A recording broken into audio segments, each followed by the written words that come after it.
Listen to this, a discussion about education taking a very interesting turn at the Republican debate last night. When you have the President of the United States sleeping with a member of the teachers union, there is no chance that you could take the stranglehold away from the teachers union every day. By way of full disclosure, Chris, you mentioned the president's situation.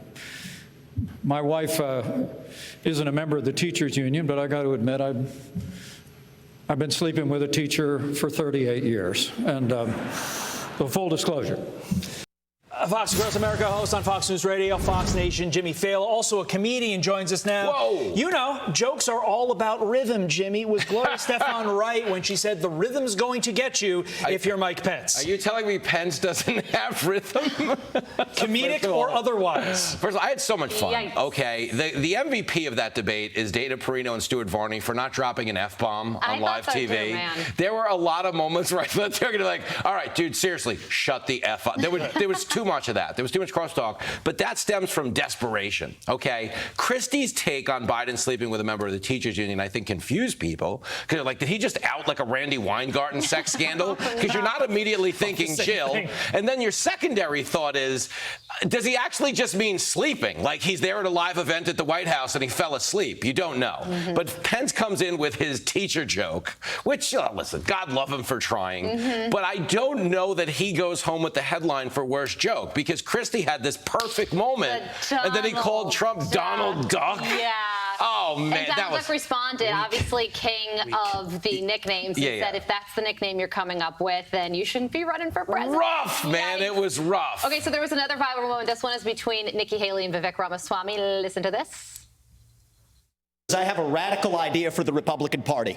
We need to win elections. And part of how we win elections is reaching the next generation of young Americans where they are. This is infuriating because TikTok is one of the most dangerous social media apps that we could have. And what you've got, I honestly, every time I hear you, I feel a little bit dumber for what you say. Oh, shots fired. Colorful characterization from Nikki Haley there. Yeah, I think people would like Vivek more if his hair was a little higher. I think we need to work on that for the next debate. He went full Kramer. In all honesty, I think he had a slimy night. I do mean this, for real. Okay, every time they called him out on a hypocrisy, TikTok would be a good example. What did he do? Well, in the spirit of Ronald Reagan, I don't think we should be attacking each other. Yeah. But he was not speaking to the hypocrisy. And if you remember last time around, he was on offense.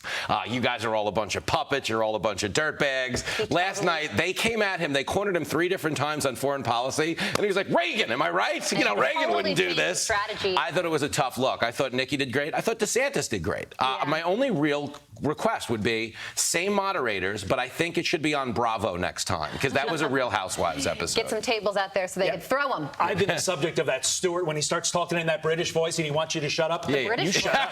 I think it's his voice. Senator John Fetterman no longer is going to be able to wear shorts and a hoodie in the Senate after the upper chamber unanimously passed a formal dress code. Your reaction, Jimmy, to this stunning development? Are you now worried what this means for your disco cowboy collection here on Fox? No, I just want to know if he landed the role he wanted in Debbie Does Carnies, because what was he dressing for? I mean, it was so disrespectful for the chamber, so I'm glad this kind of came full circle. Yeah, I mean, he looks like he was riding the Bolt bus with me to like Fort Lauderdale. It's the United States Senate. They should be held to a higher standard. Ties for him, but I was reading that before this formal dress code was passed, he was actually shouting his votes from the hallway so that he wouldn't have to wear a suit and tie. Can you believe that? Like, that's a thing? Yeah. Like, you're heckling someone on the subway platform? Hey, Mets suck. Like, what's going on here? It's good that they got that one in order, because it was not good. I want to go to this quickly. We're going to pop up the picture of Hillary Clinton getting her portrait unveiled.